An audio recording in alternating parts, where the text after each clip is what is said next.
Hey guys, today I'll be answering this question of why do you normally pick up unhealthy habits after living an abusive relationship? This is a very common thing.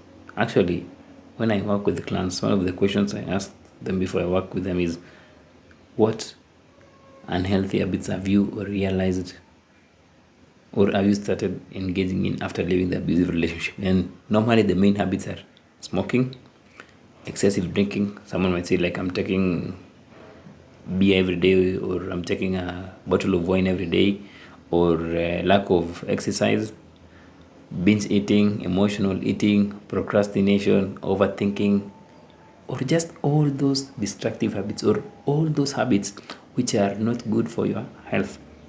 So why is it that you do those things, especially after living an abusive relationship?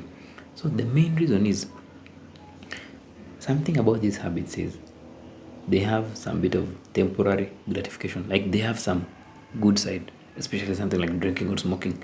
They give you this, they ease or something like emotional eating, they ease the tension of the emotions you are experiencing. So if you are feeling lonely, anxious, stressed, depressed, when you smoke, especially when you're starting, of course, it helps you with easing this anxiety. So the more you do it, the more it's helping you to ease this anxiety. So they provide you with this temporary relief. So these habits mostly provide you with a temporary relief from feeling the emotions, because these emotions come to the surface once you leave that abusive relationship, because in that abusive relationship you could not really express your emotions, so all these emotions were suppressed.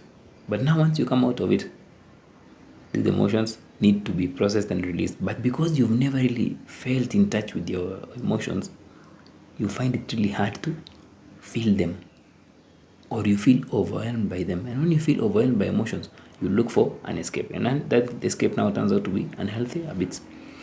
Another aspect of unhealthy habits is familiarity, because you are used to being hurt, being mistreated. The mind gets accustomed to you being hurt and being mistreated. Yes, it's the other person is hurting you, but internally you are hurting yourself. It's like inside you there's a toxic relationship inside you, like there's toxicity inside you. So something about the toxicity inside you is it will draw other toxic behaviors, so that it can reaffirm that actually you hate yourself, actually you don't like yourself, actually you don't deserve to take care of yourself, you are not worthy, you're not valuable. So when you engage in these unhealthy habits, it's like a reaffirmation that actually that's where you deserve to be. So it's familiar, because they are toxic and unhealthy habits. It's a familiar kind of environment for your mind, so it feels that let's just have this drink, these drinks, because that's what we deserve. Like, what's the point of taking care of yourself when you don't deserve it? You've internalized toxicity in you, and now you take toxic substances. So these unhealthy habits are aspects of coping with emotions, and also aspects of your mind has become accustomed to toxicity, or to you not taking care of yourself. So it just chooses habits which follow along with them.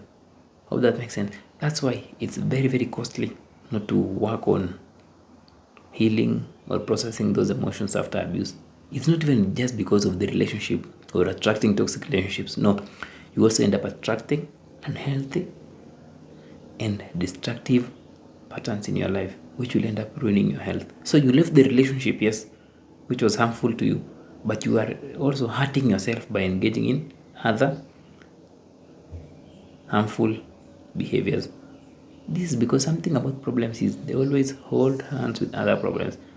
That's why it's really important to deal with the root causes which are keeping you stuck, instead of just dealing with, in just of just going no contact. No, deal with the root causes, which is now processing the emotions which are stuck inside you, so that you can realize that actually you are worthy of taking care of yourself, you are worthy of taking care of your health, and you have value.